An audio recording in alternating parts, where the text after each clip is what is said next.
grabo este video para contarles algunas de las nociones de lo fantástico en la obra de Julio Cortázar. Vamos a ver cómo, a través de una visión muy particular de este concepto y de este género, él hace su propia versión y se puede ver, vamos a ver una forma de concebir lo fantástico en varios de sus cuentos. En primer lugar, les voy a leer una frase que está sacada de un libro que son clases de literatura, que está hecho con unas conferencias que él dio en 1980 en la Universidad de Berkeley. En esta frase vamos a ver cómo él piensa lo fantástico y después vamos a tratar de dar algunas nociones conceptuales y ver cómo aplicarlas en uno de sus cuentos. A partir de una anécdota que él cuenta de su infancia, en el cual le presta un libro a un compañero de escuela y él se la rechaza por ser demasiado fantasiosa, demasiado fantástica, él se queda primero un poco mal porque ese compañero el adjetivo fantasioso y fantástico lo utiliza de una manera negativa para no darle importancia a algo que él consideraba importante, y se da cuenta que entonces lo que él consideraba fantástico no era lo mismo que le parecía fantástico a los demás. Entonces, a partir de esa pequeña anécdota, él cuenta un poco qué era lo fantástico para él, que es lo que le voy a leer a continuación. Dice: me di cuenta de que yo vivía sin haberlo sabido en una familiaridad total con lo fantástico, porque me parecía tan aceptable, posible y real como el hecho de tomar una sopa a las 8 de la noche, y yo aceptaba una realidad más grande, más elástica, más expandida, donde entraba todo.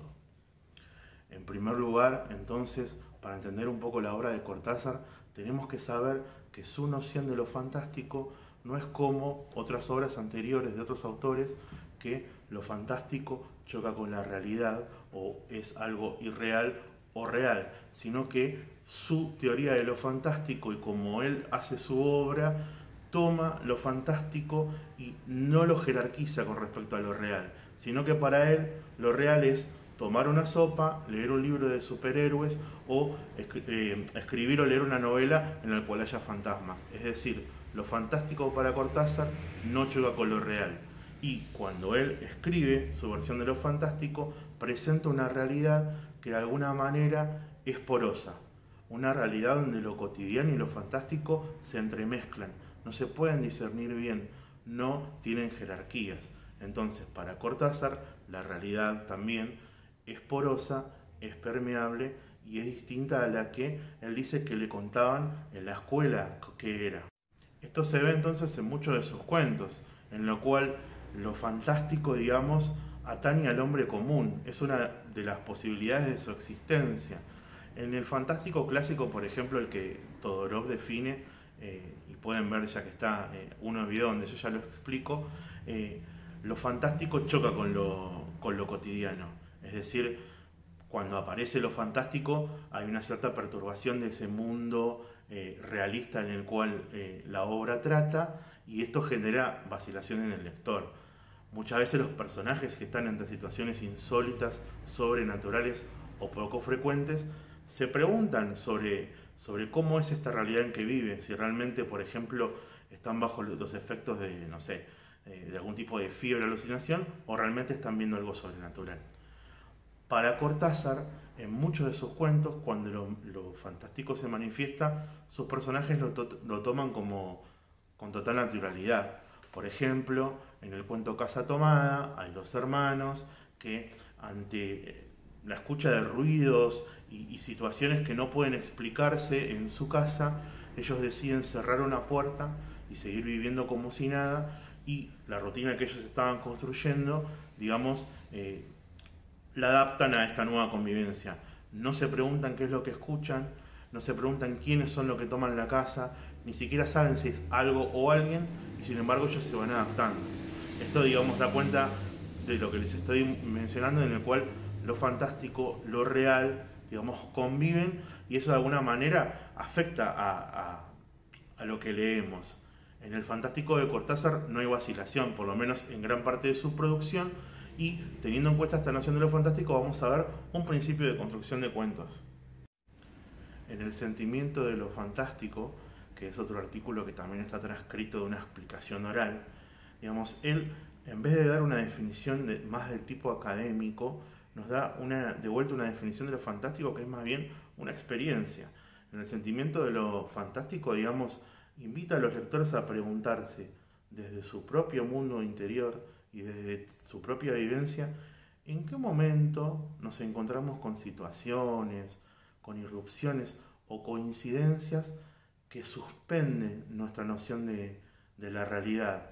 En cuanto a través de un sentimiento que él llama visceral, nos damos cuenta, percibimos que hay leyes, digamos, que exceden las leyes que racionalmente usamos para explicarnos el mundo y para ordenar nuestro mundo. Entonces, el efecto que esas situaciones raras que nos incomodan, que no podemos explicar, es lo que él llama el sentimiento de lo fantástico. Entonces, un poco para ir yendo al tema central de este video, para Cortázar se suspende el mundo binario que opone lo real a lo irreal, o lo realista con lo fantástico, y la idea de que la realidad es una sola y que existe una realidad unívoca, sino más bien que para Cortázar hay una realidad que se extiende, y en la medida que nosotros podamos percibirla y mostrarlo, vamos a tener una realidad más amplia y expandida. Una herramienta que él utiliza para mostrar esta realidad expandida es lo que nosotros vamos a llamar cinta de Moebius. La cinta o anillo de Moebius se llama así debido a que uno de sus dos descubridores se llamó August Moebius. En el año 1858 también se dio o se descubrió simultáneamente por Johann Listing. Cuando nosotros tenemos una moneda, por ejemplo, o una superficie plana, podemos fácilmente, digamos, identificar cuál es la cara y cuál es la cruz.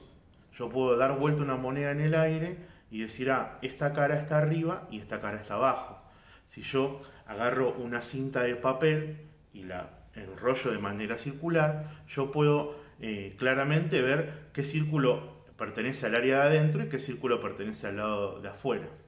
Bueno, la cinta de Moebius es algo similar. Ahora les voy a poner una imagen para que lo puedan ver, que representa una figura geométrica que a simple vista se comporta de la misma manera que una cinta que tiene dos caras o una moneda.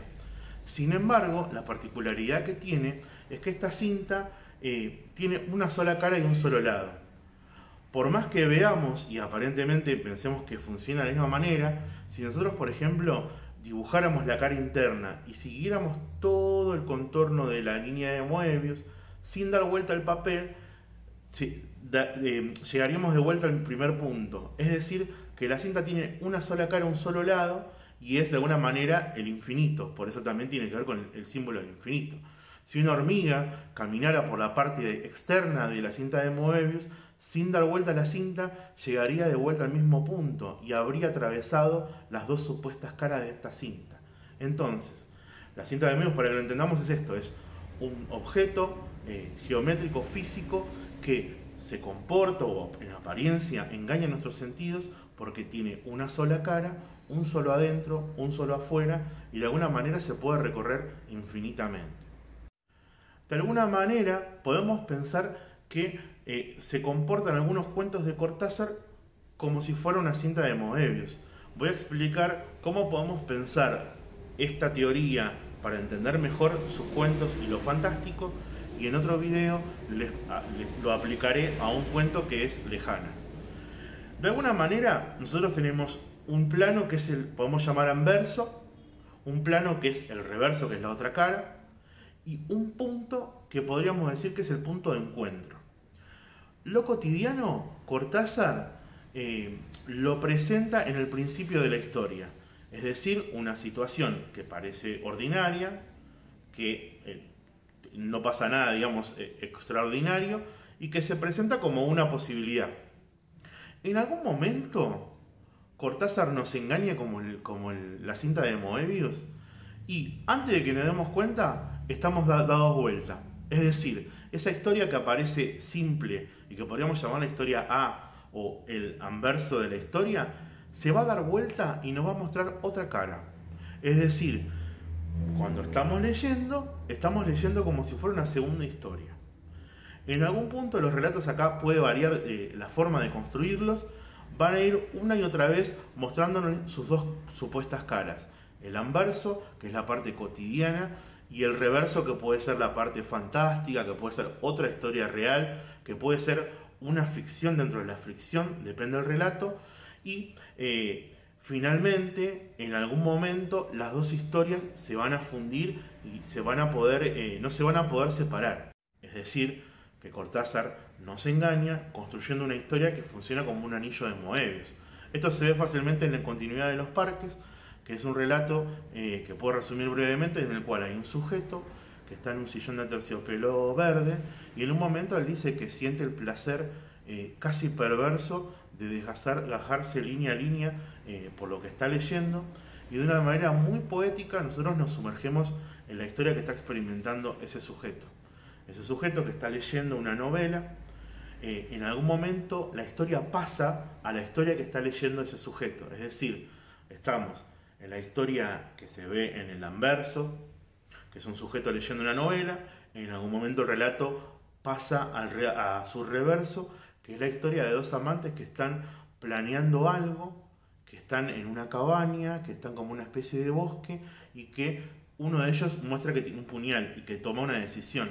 Los amantes se dividen, uno de ellos se va de esa cabaña, sigue un camino y llega a una casa. En esa casa no se sorprende, no hay sirvientes porque sabe que no iban a estar, hay perros que no ladran porque sabe que no iban a ladrar, y cuando pasa a las habitaciones vacías, llega a la última y encuentra lo que él iba a buscar, que es un sujeto leyendo y dándole la espalda, que está en un sillón de terciopelo verde. Entonces, ¿cómo funciona Moebius en continuidad de los parques? Hay una ficción que se mete dentro de otra ficción. Y por de alguna manera podemos decir que es una historia circular. Entonces, en un plano hay un sujeto leyendo una novela. En otro plano está la historia de la novela. Y no podemos precisar exactamente cuándo el cuento muestra una cara o muestra la otra. ¿Por qué no podemos precisar? Porque en realidad estamos ante la presencia de una cinta o anillo de Moebius y no hay dos caras como tal, sino una. Es decir, en este caso, la realidad y la ficción forman parte de lo mismo, y Cortázar nos está mostrando que existe una realidad que no está opuesta a lo fantástico, sino que es una realidad extendida. ¿Dónde empieza y dónde termina la historia? No se sabe. ¿Cuál es el principio y el fin? No se sabe. Cortázar, Moebius, lo fantástico. En otro video que voy a subir a continuación de este, les voy a explicar cómo aplicar este concepto de Moebius en el cuento Lejana, y vamos a dar más precisiones sobre ese cuento en particular. Podemos decir también que el Moebius, para mí, funciona en varios relatos, como son Isla al Mediodía, bueno, Lejana, que ya mencionamos, Axolotl, La Noche Boca Arriba, y seguramente en algún cuento más. No quiere decir que, digamos, esto no es matemática, que funcionen todos exactamente de la misma manera, pero sí que podemos percibir la cinta de Moebius en Cortázar, y teniendo en cuenta su relación con lo fantástico, con la realidad, seguramente nos abra un poco la cabeza para entender mejor y para ver que todo lo que nuestros sentidos toman como cotidiano tal vez no sea tan así.